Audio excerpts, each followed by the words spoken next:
Medieval castles, design and defense, architecture and strategy. Stone dreams in a violent world.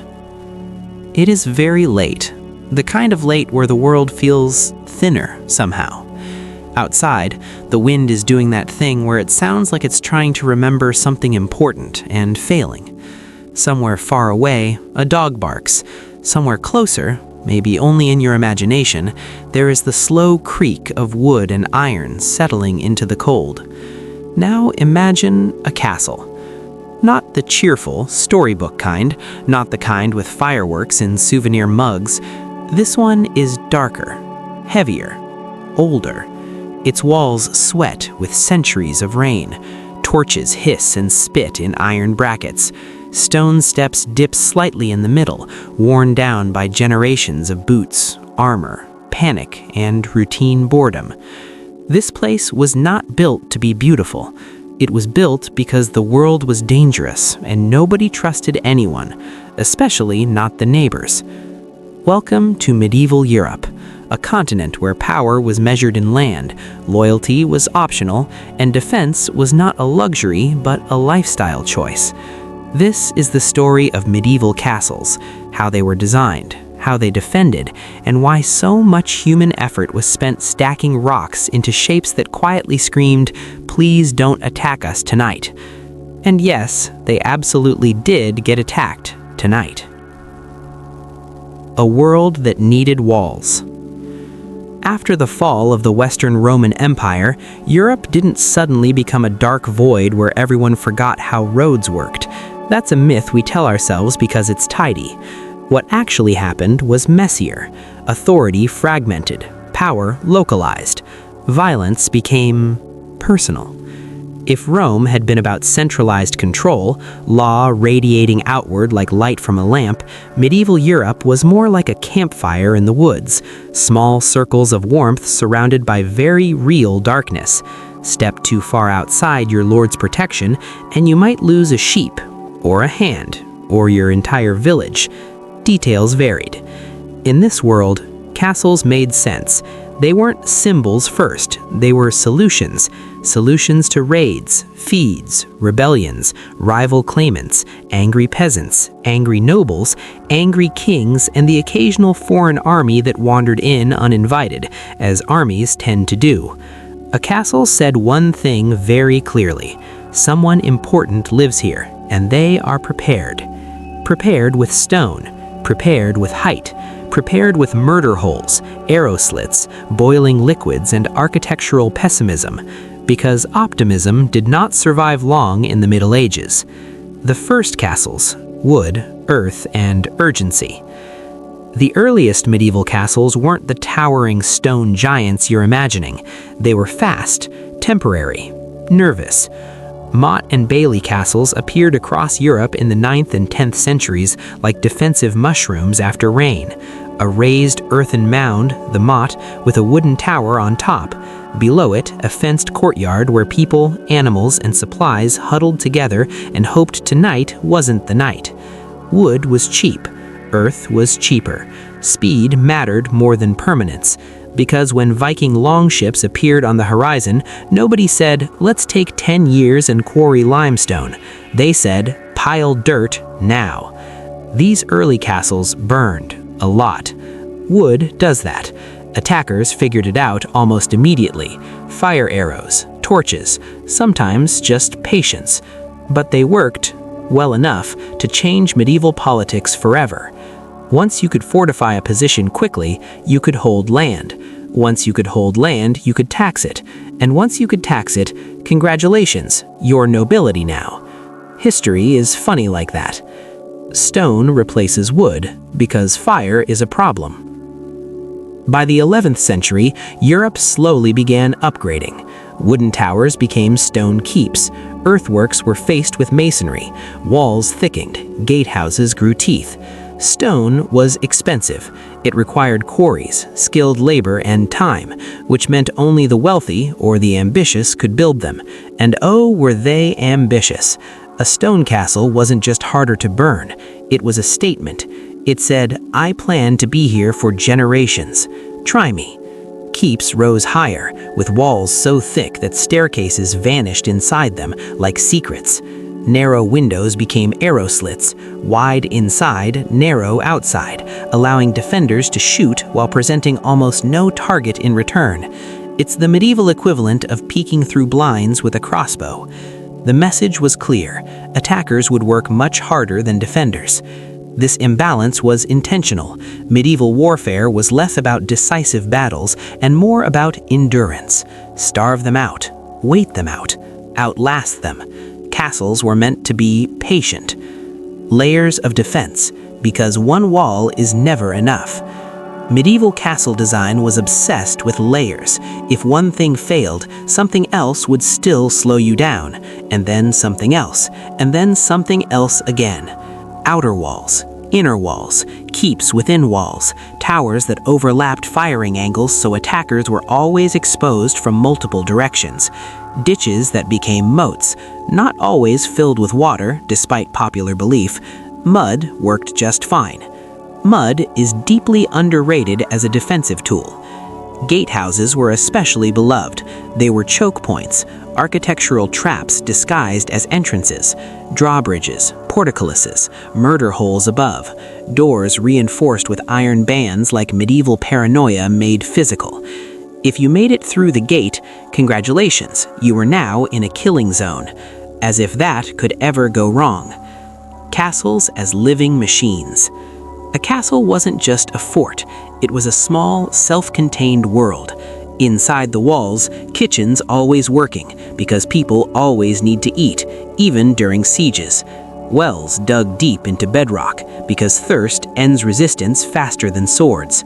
Chapels for prayer, great halls for feasting, arguing, and reminding everyone who was in charge. And above it all, the keep. The keep was the heart, the last refuge, the place you ran when everything else failed. Thick walls, few entrances, sometimes its own well, sometimes its own supplies. If attackers reached the keep, the castle had already lost, but it hadn't given up. Medieval architecture understood stubbornness. Siege warfare, the castle's natural predator.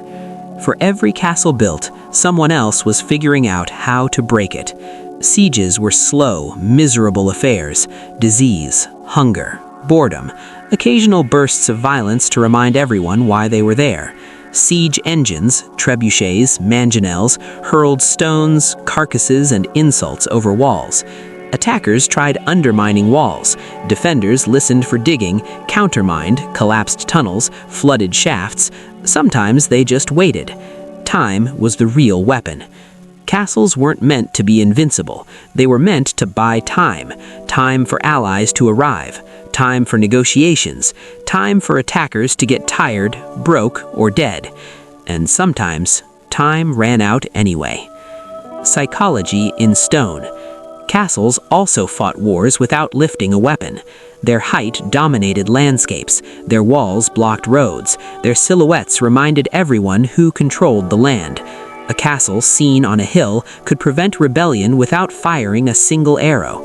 Fear was part of the design. So was comfort for the elite. While peasants lived outside the walls in wooden homes that burned easily, lords slept behind stone and iron, surrounded by guards who were very invested in their continued survival. Medieval society was not subtle about hierarchy. The peak of castle design. By the 12th and 13th centuries, castle architecture reached its golden age. Concentric castles appeared, rings of walls within walls. If one attacker breached one, they faced another, and another, and another. Castles like Crac de Chevalier, Dover, and Carcassonne became masterpieces of defensive planning. Everything angled, everything overlapping, nothing wasted. They were beautiful in the way a storm is beautiful, terrifying, deliberate, and indifferent to your feelings. But nothing lasts forever. A quiet foreshadowing.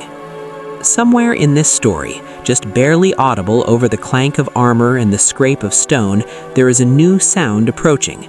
It's not loud yet. It's the dull, tundrous cough of gunpowder.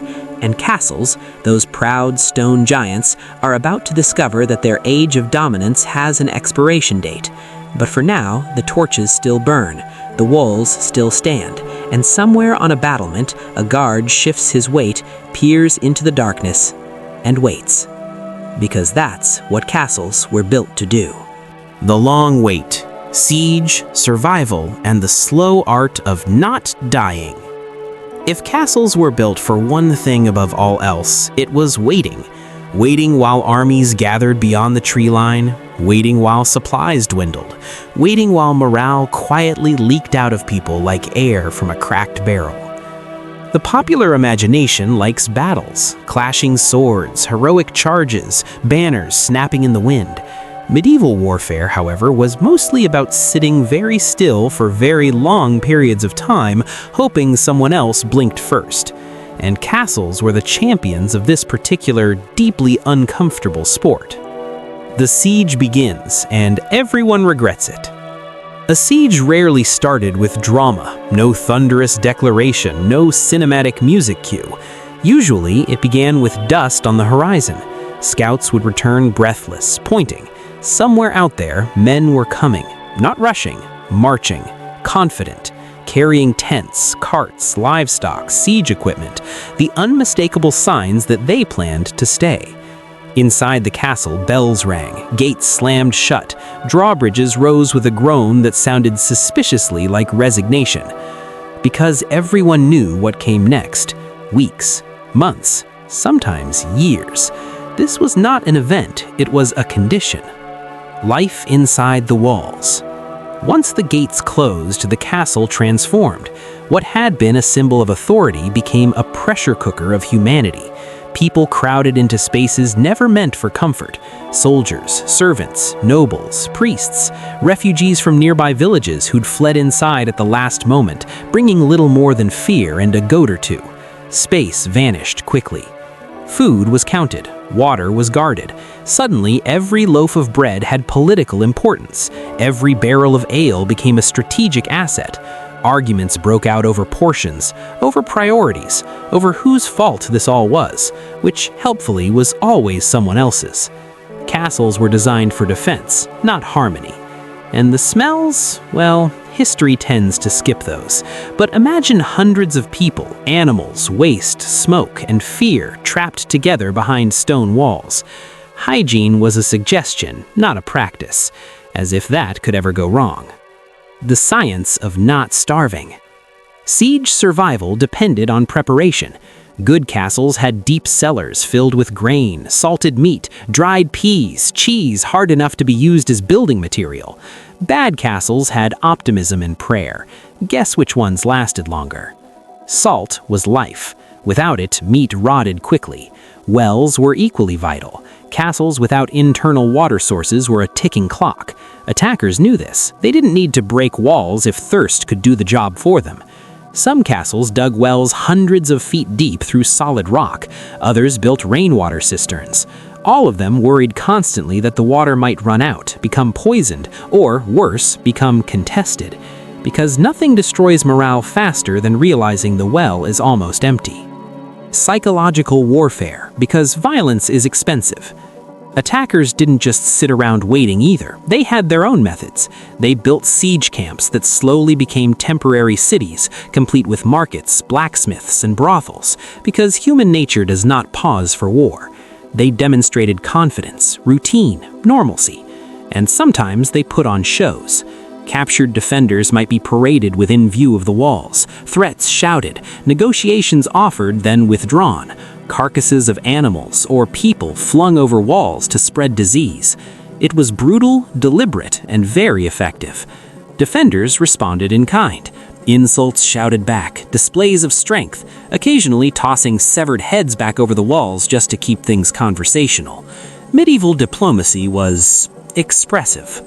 Siege engines, slow violence in motion. Eventually, patience wore thin. Out came the machines. Trebuchets loomed like skeletal giants, their counterweights slowly lifted, ropes creaking under strain. When they fired, the ground seemed to flinch. Stones arced gracefully before smashing into walls with dull, concussive finality. Day after day, thud, crack, dust, silence.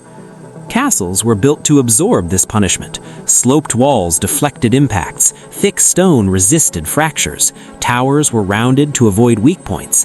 Everything about castle design assumed it would be hit repeatedly by enormous rocks, because it would be. And sometimes the walls held, sometimes they didn't. Undermining, the quietest horror. If trebuchets were dramatic, undermining was intimate. Attackers dug tunnels beneath walls, propping them up with wooden beams. When the tunnel was complete, the supports were burned. The ground collapsed. The wall followed. Defenders listened constantly, ear to stone, ear to earth. If they heard digging, they dug back, countermines intersecting tunnels underground in terrifying, cramped darkness. Imagine fighting hand-to-hand underground by torchlight, surrounded by dirt and fear, knowing the ceiling might collapse at any moment. History does not talk enough about how terrifying this was. Surrender, the best outcome. Despite all the blood-soaked drama we associate with medieval warfare, most sieges ended quietly. Negotiations happened, terms were offered, honor was preserved, sometimes. A garrison might be allowed to leave with weapons. A lord might keep his title under new allegiance. Life went on. This was preferable, because if a castle fell by assault, if attackers breached the walls after resistance, the results were usually catastrophic. Looting, killing, destruction, a message sent to every other fortified place in the region. Resist too long and mercy evaporated. Castles knew this. Their design encouraged delay, not martyrdom. Castles as political chess pieces. By now, it should be clear that castles weren't just military structures. They were political weapons. Control the castle, and you controlled the surrounding land. Roads, rivers, trade, taxes, justice.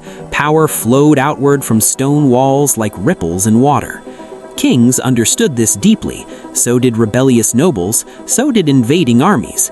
Entire wars were fought not over cities, but over castles, sometimes dozens of them, one by one, like stepping stones across hostile territory.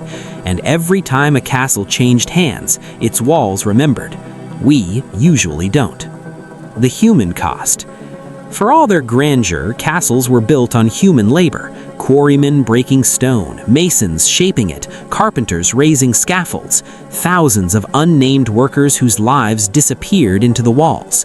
During sieges, the cost was paid again. Hunger, disease, trauma that no chronicler bothered to record. We remember the lords, the knights, the commanders.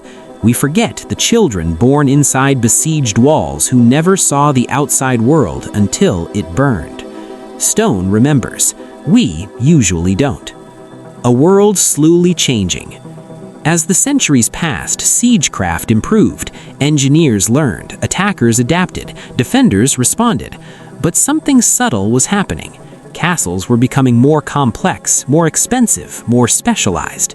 Their designs assumed enemies would play by familiar rules: rocks, ladders, patience. And just beyond the edge of that assumption, something new waited, something loud, something that didn't care how thick your walls were. But before that sound arrives, we need to understand the castles at their absolute peak, the masterpieces of stone logic, paranoia, and pride. The concentric fortresses, the mountain citadels, the places that made medieval engineers quietly whisper, "We have done everything right." Because, of course, that's exactly when everything changes. Stone at its finest. The age of perfect walls. There is a moment in every long human story when things seem finished. Not complete exactly, just perfected enough that nobody feels urgency anymore. The systems work, the designs make sense, the walls are thick, the angles correct, the towers placed just so. Surely this is as far as it needs to go. Medieval castles reached that moment sometime in the High Middle Ages, when stone fortification became less about improvisation and more about mastery. When builders, engineers, and warlords alike could look at a fortress rising from the earth and think, with genuine confidence, yes, this will hold. And for a while, they were right. The concentric castle, defense in circles. The concentric castle was the medieval world's quiet flex. Instead of one wall, it had many, rings of stone rising inward, each higher than the last. If attackers breached the outer wall, they were immediately exposed to fire from the inner wall, and if they somehow breached that, there was still more stone waiting for them. Every step forward made things worse. From above, concentric castles looked calm, balanced, symmetrical. From the ground, they were a nightmare of overlapping angles, blind corners, and constant exposure. Attackers were never allowed to fight on their own terms. Castles like Crac des Chevaliers didn't just defend territory, they defended ideas. They said that planning, geometry, and patience could outthink brute force, which for a while they absolutely could. Height, visibility, and the power of being seen. Castle builders loved height, not because it looked impressive, though it certainly did, but because height meant information. From a tower, defenders could see approaching armies days in advance, smoke signals, messengers, time. Time to prepare, time to close gates, time to send word to allies who might or might not show up depending on politics, weather, and how recently they'd been insulted. Castles were early warning systems built from stone. They also dominated psychology. A castle on a hill reminded everyone below that someone was always watching, someone with arrows, someone with authority, someone who would notice if taxes weren't paid on time. Surveillance, medieval style. Daily life inside a perfect fortress. At their peak, castles were surprisingly busy. This wasn't a silent stone shell waiting for war. It was a living environment with rhythms, routines, and an exhausting number of rules. The day began early. Bells rang, kitchens lit fires, bread baked, guards changed shifts, lords held court settling disputes over land, marriage, inheritance, and who exactly owned that goat before it wandered off. Children learned etiquette alongside swordplay. Clergy murmured prayers. Servants cleaned endlessly because stone collects dirt like it's being paid to do so. And always, always maintenance. Castles demanded constant care. Mortar cracked, wood rotted, roofs leaked. A neglected castle didn't slowly decay, it failed suddenly and catastrophically. Stone was strong, but it was never forgiving. Comfort was relative. Contrary to popular belief, castles were not always miserable places to live. They were cold, yes, drafty, damp, but they were also status symbols, and status demands comfort. Fireplaces multiplied, tapestries lined walls, not just for decoration, but insulation. Windows grew slightly larger, carefully balanced between light and vulnerability. Privies became more sophisticated, channeling waste outside the walls instead of downwards. Progress happened, slowly, reluctantly, often after someone important complained loudly enough. But comfort was always secondary to defense. No one forgot why the walls were there. Famous sieges, when theory met reality. Some castles became legends not because they were never attacked, but because they were attacked repeatedly and survived. Others became cautionary tales. Walls cracked under sustained bombardment, towers fell because of one overlooked weakness, supplies ran out faster than expected, morale collapsed. No castle was perfect. Every design assumed rational attackers, predictable weapons, and cooperative weather. History rarely provides any of those. When castles failed, they failed publicly, spectacularly. Entire regions watched and learned, and builders adjusted. Adaptation without realizing the threat. Here's the quiet irony of medieval fortification. As castles became more complex, thicker walls, lower profiles, rounded towers, they were already responding to a future threat they didn't fully understand. Builders noticed that vertical walls shattered more easily, that rounded surfaces deflected impact better, that lower silhouettes were harder to target. They were adapting, but not fast enough, because all of this adaptation assumed one thing: that force would arrive slowly, visibly, and from outside the walls. It assumed patience, and patience was about to become optional. The keep loses its central role. By the late medieval period, something interesting happened. The keep, the proud heart of the castle, began to lose importance, not because it was useless, but because defense had become distributed. Walls mattered more than towers, angles more than height. The castle became less vertical, more horizontal, broader, heavier, more grounded. This was smart. It was also a sign. The age of symbolic dominance was giving way to practical survival. Castles as administrative centers. At their peak, castles weren't just military installations, they were government. Records were kept there, taxes collected, justice administered, marriages arranged, treaties signed, prisoners held, executions carried out. The castle was the state in miniature, and like all states, it relied on legitimacy as much as force. Walls could intimidate, but loyalty kept them relevant. When loyalty failed, stone could do so much. A stillness before the noise. Stand on a high curtain wall at dusk. Below you, fields darken. Fires flicker in distant villages. The wind moves through arrow slits with a low, hollow sound. Somewhere far away, thunder rolls. Or maybe it's not thunder. The future rarely announces itself clearly. Castles at their finest believed they had solved the problem of war. They believed stone could answer violence indefinitely. They were wrong, but not yet. For now, the walls are intact, the towers steady, the guards confident, the engineers proud. Enjoy this moment, because the next sound you hear will change everything.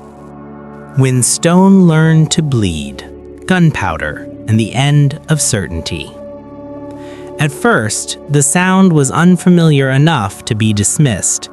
A dull boom, a coughing roar, not the clean crack of stone on stone, not the whistle of an arrow, not even the thunder of hooves. Something heavier, something impatient. Cannons did not enter medieval warfare with grace. They arrived awkwardly, dangerously, and often killed the people using them as enthusiastically as the people they were aimed at. Early gunpowder weapons were unreliable, expensive, and prone to catastrophic self-destruction. Naturally, no one took them seriously. Castles, after all, had survived everything else. The first cracks. The earliest cannons were crude, metal tubes bound with iron bands, mounted on wooden frames that shuddered with every shot. They fired stone balls at first, later iron. Their accuracy was theoretical. Their reload times were heroic. Their crews lived with the constant knowledge that the weapon might explode at any moment. And yet, each impact carried something new. Trebuchets bruised walls. Cannons fractured them. Stone that had endured centuries of battering suddenly shattered. Not immediately, not spectacularly, but subtly. Hairline cracks, weak points, stress fractures that grew worse with every thunderous strike. Castles had been built to deflect force. Cannons didn't ask permission. They simply delivered more of it, faster, and from closer range. Walls began to fail in ways no one had expected. Panic, denial, and architectural bargaining. The response was predictable. At first, denial. Cannons were unreliable toys, expensive novelties. Surely stone would prevail, as it always had. Then came modification. Walls grew thicker, sloped even more aggressively. Towers lowered, parapets widened. Earthen ramparts piled against stone walls to absorb shock. Moats broadened, forcing cannons to fire from farther away. Castles began to hunch. They lost their proud vertical lines and crouched closer to the earth, like animals that had learned to fear the sky. This worked, briefly, but cannons improved faster than stone ever could. The geometry of destruction. Gunpowder changed not just weapons, but thinking. Angles mattered differently now. Flat surfaces were liabilities. Height became a weakness. Visibility invited targeting. Everything that had once symbolized power became a potential aiming point. Fortifications transformed into shapes that looked almost un-medieval. Star forts with angular bastions designed to eliminate blind spots and absorb fire. Defense became mathematical, abstract, impersonal. The castle was no longer the symbol of authority rising above the land. It became a machine designed to survive artillery. And that machine did not feel romantic. The fall of the high walls. One by one, famous castles fell. Not all at once, not dramatically, often with quiet inevitability. A breach here, a collapsed tower there, negotiations ending faster than expected, lords surrendering earlier than tradition would have allowed, because they understood the math. High walls that once inspired awe now inspired dread. They shattered into lethal debris under cannon fire, turning defensive stone into internal shrapnel. Castles became dangerous to inhabit. That was new. The emotional collapse of stone. More than anything, gunpowder destroyed confidence. Castles had promised safety. They had shaped political power, social order, and psychological security. To realize that stone could be broken so decisively was to realize that the world had shifted beneath everyone's feet. Power became mobile again. Armies mattered more than fortresses. Money mattered more than lineage. Engineers mattered more than knights. The castle, once the centerpiece of medieval life, became obsolete in spirit before it became obsolete in fact. And that hurt. The nobility adjusted, reluctantly. Of course they did. They always do. Some abandoned castles for palaces, comfortable, symbolic, vulnerable. Others converted fortresses into artillery platforms, bristling with cannons of their own. A few simply gave up, letting their ancestral strongholds decay into romantic ruins. Castles shifted from frontline defense to administrative centers, prisons, storage facilities, or ceremonial relics. Stone still mattered. It just didn't rule anymore. A new kind of silence. After a siege involving cannon fire, the silence was different. Not the waiting silence of old sieges, not the tense quiet of arrows held at the ready. This silence was final, heavy, the kind that settles after something fundamental had ended. Walls stood, or what remained of them, but their meaning had changed. They no longer promised safety, they suggested history. And history, as it turns out, is not a shield. The castle as memory. By the end of the medieval period, castles became something strange. They still loomed over landscapes, still impressed travelers, still housed power, but they no longer dictated warfare. They followed it, adapting desperately, always one innovation behind. The age of stone dominance was over. What remained was memory. A pause before reflection. Stand now among the ruins. Grass grows between stones once cut with obsessive precision. Towers open to the sky. Walls softened by moss, rain, and time. Birds nest where archers stood watch. No banners fly, no gates close. The castle is quiet. Not waiting, just remembering. The long echo. Ruin, romance, and the things stone tries to tell us. By the time the canons had finished rewriting the rules, castles were already becoming ghosts.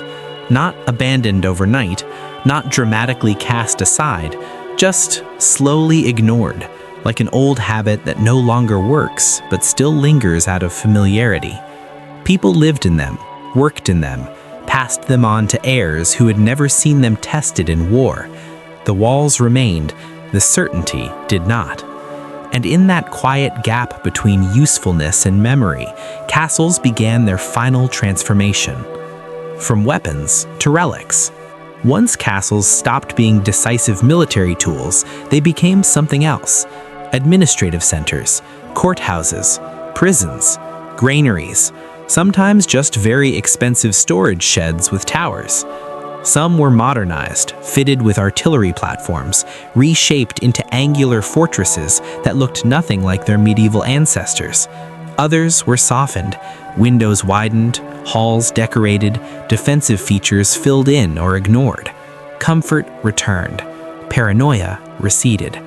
Which, historically speaking, is when people start romanticizing the past. The rise of the ruin. Abandoned castles decayed quickly. Roofs collapsed first, water followed. Freeze and thaw cracked stone. Plants forced their way in, prying apart masonry that had once been laid with near religious care. What war had not destroyed, weather finished patiently.